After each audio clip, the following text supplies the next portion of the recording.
Greetings, my Leos. This is Damien with HK Readings Healing Culture Tarot, and I'm here to bring your bonus reading, which is going to be your Mercury retrograde reading for the sign of Leo, Sun, Moon, Rising, Venus, and or Jupiter. So stay tuned to see if any of the messages resonate with you all.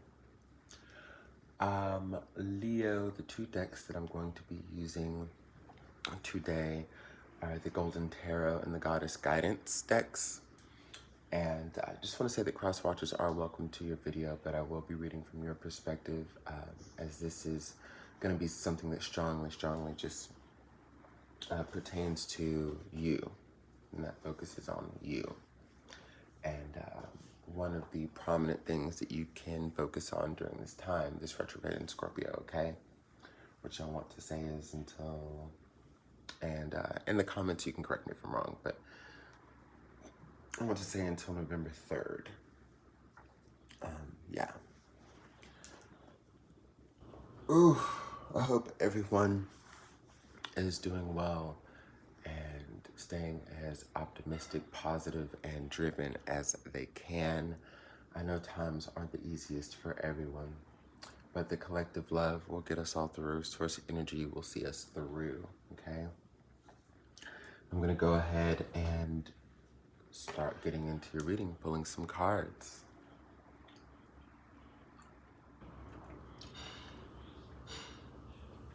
This is going to be for your tropical and Vedic placements. Tropically, myself, as you know, I read for, as I've said, Sun, Moon, Rising, Venus, and or Jupiter. I know many readers don't read for Jupiter, but I do. And my Jupiter is in Leo, so I might even find some amazing resonance for the times of retrograde in this as well.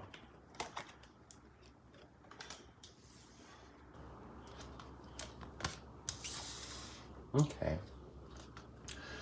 So we have Sekhmet and Ixchel.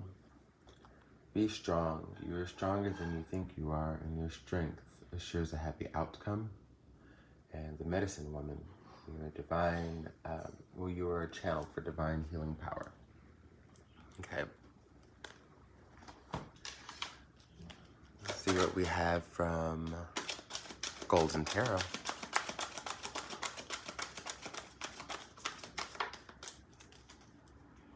By the way, I have a few other retrograde videos posted already. Taurus, Scorpio, Libra, Gemini. So if you have those in your chart at all for the planets that I do read for, check those out. It gives you just more things to contemplate on, to work on, and to evaluate.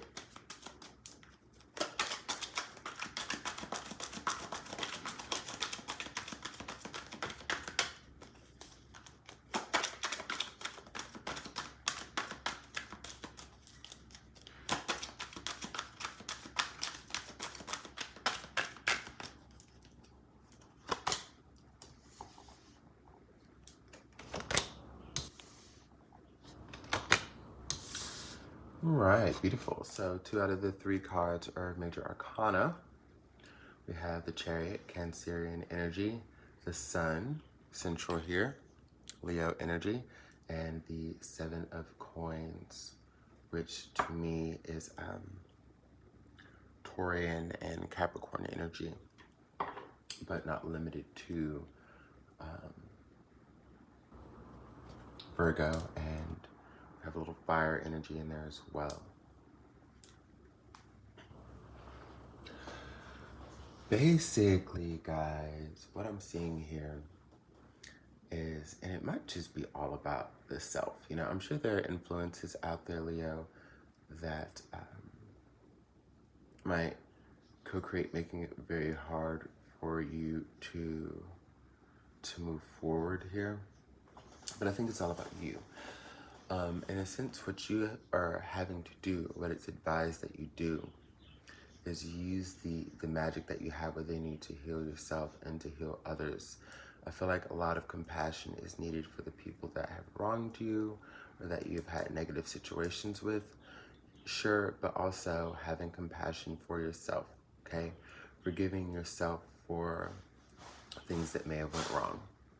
It's not about looking at things and saying, I cannot believe I did this. I can't believe I spent time on this person. I cannot believe that I allowed this to take place. You know, this is not the time to kick yourself in the ass about it at all, because everything that you've gone through has been of learning lessons. You know, you've worked very hard to get to where you are, and it seems as though the only thing that's really holding you back is thinking about where you would like to further your investments. You know? Are you willing to take a chance and exist in some of that fool-like energy to say, hey, I'm strong enough, and everything I've worked for, nobody can take from me. I can continue to press forward and trust my judgment. The decisions that I made because I needed to make them, and I understand that everything that comes after that is going to be to my benefit. I feel that's what you're having to say to yourself. One of the chakras that I do see it's pertinent that you heal is your heart chakra, and your root chakra would be another. Because any fear needs to be removed, and also the compassion again needs to be brought in. You seem to be a little bit unsure of what next you want to build upon.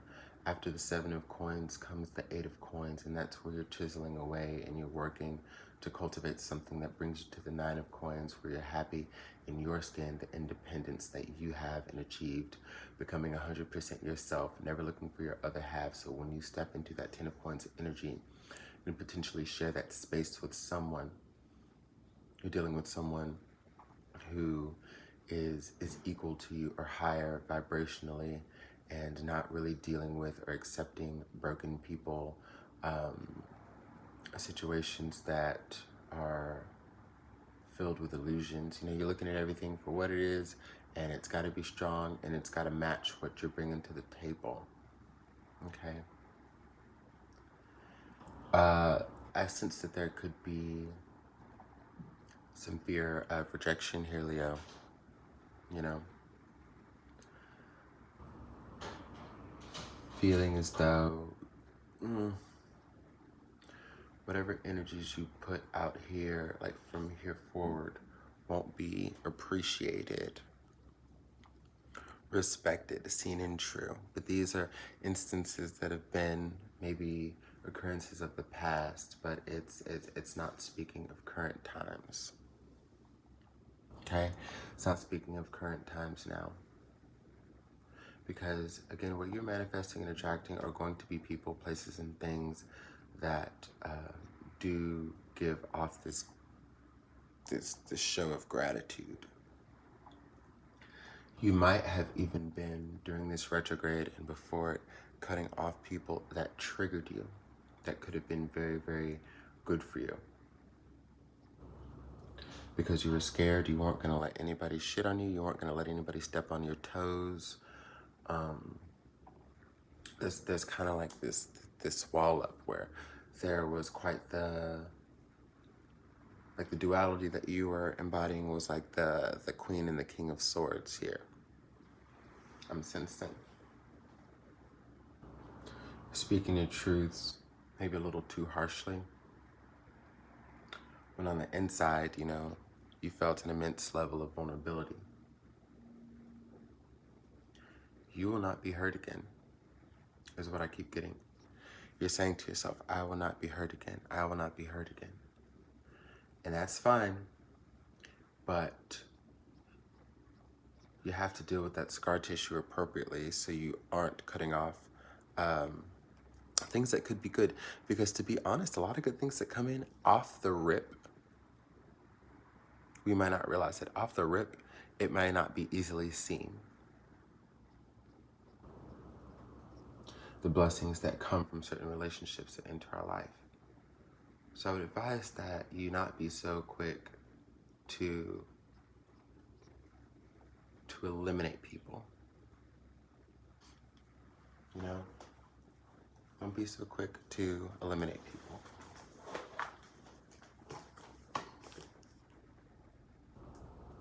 Getting paddles down.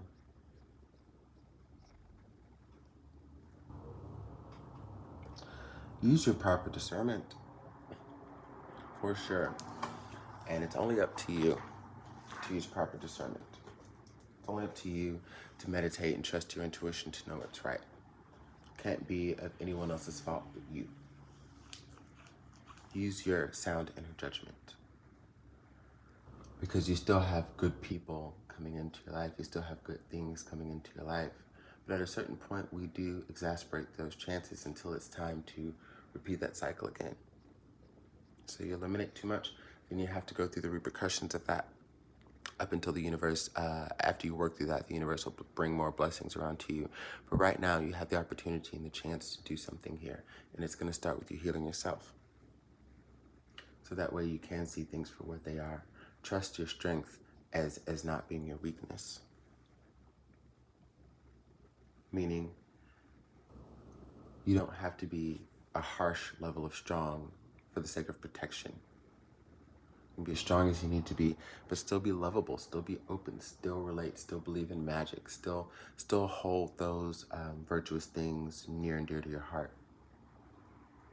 And that is why your card is here with the sun.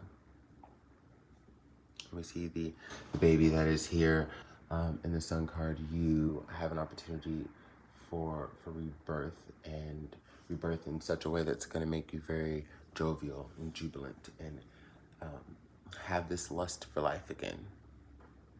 Okay?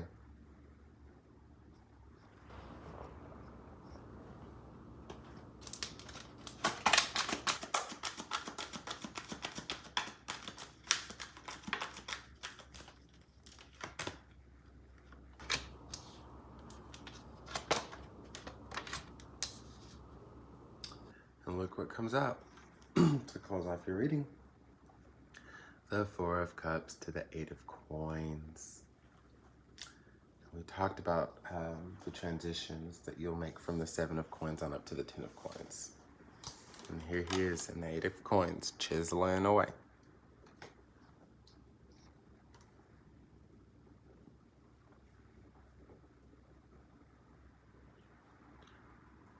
You're not seeing things for what they are. You aren't counting your blessings. Worried about that one spilt cup when you still have three right in front of you, not even behind you.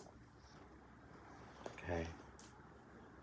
That one cup of what could have been. That one cup of, like if you're not satisfied with your life, really, really look around you, because you have every reason to be satisfied with your life and have that lust for life and have the motivation to truck forward and to know what to invest in. But you cannot cry over spilt milk anymore. It's making you bitter and sour at times. And again, at the times where you don't necessarily need to be, because you're potentially losing people that could be good for you. You fix that and you can take these things that are coming in and treat them the right way.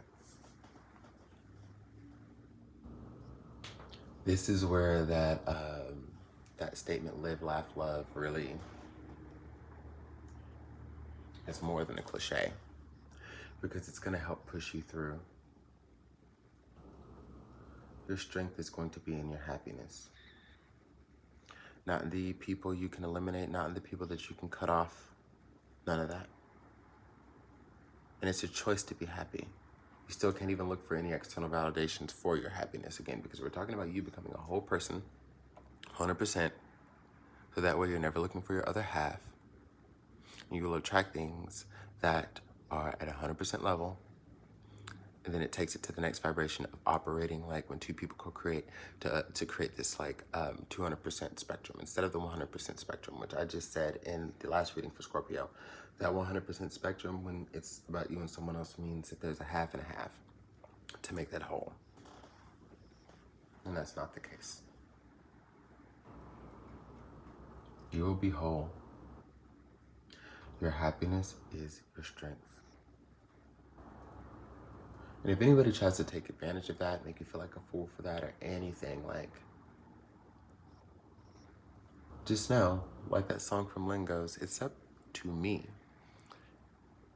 If you steal my sunshine, making sure I'm not in too deep. Like, these are all things that are up to you. And you're strong enough to do it and be right about it. I love you, Leo.